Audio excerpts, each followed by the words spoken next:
G-Tube Primer by Dr. Lindsey Armstrong. Hi, I'm Lindsey Armstrong, a surgical critical care fellow at Boston Children's Hospital. Today I'm going to be reviewing a quick G-Tube primer. The objectives for this video are to define gastrostomy, identify indications for G-tube placement, and identify types of G-tubes. G-tube overview. So what is a G-tube? A G-tube, or a gastrostomy tube, is simply a tube that goes into a gastrostomy.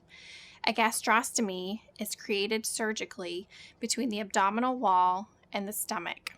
The G-tube goes into this gastrostomy and can be used for feeding or decompression. You may be familiar with children in the hospital that require nasogastric tubes for feeding or decompression. Children with small bowel obstructions or ileus may need the tube in place so that they can vent their stomach, or other children that have functional abdominal tracts may need the tube for feeds if they can't take all their nutrition by mouth. When children require these types of tubes on a longer-term basis, they may be candidates for surgically placed gastrostomy tubes. These tubes also serve other functions and can be used for procedures, for contrast administration, or for passing dilators retrograde in the cases of esophageal stricture, sometimes seen in kids with esophageal atresia. Gastrostomy tubes are more advantageous than the NG tube for multiple reasons. Babies are known to be nose breathers, so having one less tube in their nose helps them breathing. The NG tubes are also limited by their size, whereas the G tubes don't have to be the size of the patient's nares. So we're able to use much larger tubes for feeding and decompression if it's through the abdominal wall than through the nose. Also, the NG tube, if left in place for a while, can cause irritation to the delicate mucosa of the nose and esophagus. So in this case, a G tube is more comfortable and doesn't risk that type of erosion. If you're called by a nurse about a problem with the G-tube, then there are a few things that you should know about that tube that will help you address those issues. Most importantly, you're going to want to know what kind of tube it is, and that refers to the brand, also the location. Is it in the stomach, the small intestine, or both, as in a GJ tube? When the tube was placed, so how many weeks, months, or years ago. And then also, if you can, who placed it? Was it done at this institution or somewhere else? Types of G-tubes. We'll now take a few minutes to review the different kinds of G-tubes. The first and most common tube is the button or the tube. Hopefully you're familiar with this type of tube. As I said, there's two types: the button, which is a skin level tube, or the tube, which has more of an extension that you'll see external on the baby or child's abdominal wall. Both have internal balloons used for fixation, and both can be G or GJ.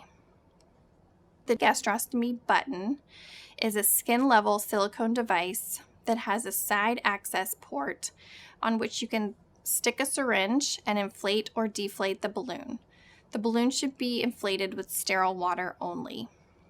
The other port is a feeding port, and there is an anti-reflux valve within the tubing that prevents gastric contents or feeds from coming out the tube if you don't want them to.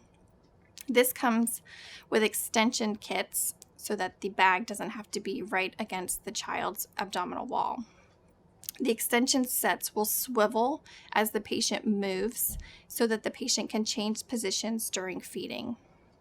The gastrostomy tube with the extender is a non-skin level silicone device. It has 3 ports, one for the balloon, as with the button, one for feeds, and one for meds. There is a round flange or disc that is movable along the length of the tubing on the outside of the child, and this can be used to accommodate any size abdominal girth. You'll simply slide this down to the patient's abdominal wall until it is flush to secure the tube externally. These types of tubes are often used when the patients require more venting or continuous decompression. The longer tube, however, is more susceptible to being pulled on, which can cause accidental dislodgement, or consistent tension can actually enlarge the tract or the gastrostomy, which could lead to leaking. The GJ tube is a gastrostomy and a jejunostomy tube all in one. This is a button or a tube. The button is a skin-level silicone device with a side port on which you insert your syringe for balloon inflation and deflation to hold the tube in place internally. These other two ports that you'll notice on this button are one for the G and one for the J. The G goes directly into the stomach, and the J port is attached to a longer tube internally that will end up ending inside the small bowel. These also contain anti-reflux valves, and the tubes are radio opaque, which means that you can see them if you get an X-ray.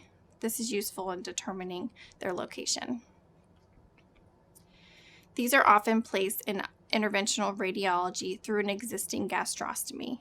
So if a child had a G tube, but for some reason was unable to tolerate feeds in their stomach anymore, they might be a candidate for exchange to a GJ tube done by the IR physicians.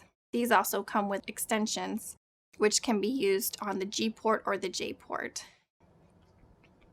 It's important to remember to never give bolus feeds through the J port, only through the stomach.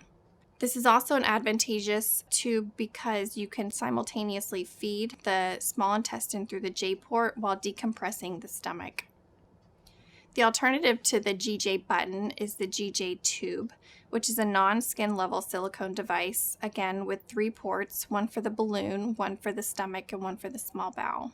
It also has the external disc, which is movable and helps to secure the tube externally. This is radio opaque, again to help determine the location of the tip of the J port in the small bowel, and it is most often placed by interventional radiology through an existing gastrostomy. Moving on to different types of tubes, we have the barred button. It is a skin-level silicone device with a soft radio opaque retention dome instead of a balloon for securement. So the barred button is not inflatable or deflatable. It has extension kits that go onto the outside, as does the button with the balloon, and these can be used for feeding or decompression. The PEG, or the percutaneous endoscopic gastrostomy tube, is a tube that is not placed surgically but is placed via endoscopy. The tube is inserted through the mouth and then brought out through the skin on the abdominal wall via the Seldinger technique. The patient is, of course, sedated for this procedure. The tube is different than other tubes you will encounter. It is a polyurethane tube, and it also has an internal bumper through which the patient's port for feeding or decompression enters. This stabilizes the tube internally. And then there is an external bumper that will stabilize it on the external wall. This also comes with adapters and extensions for giving feeds.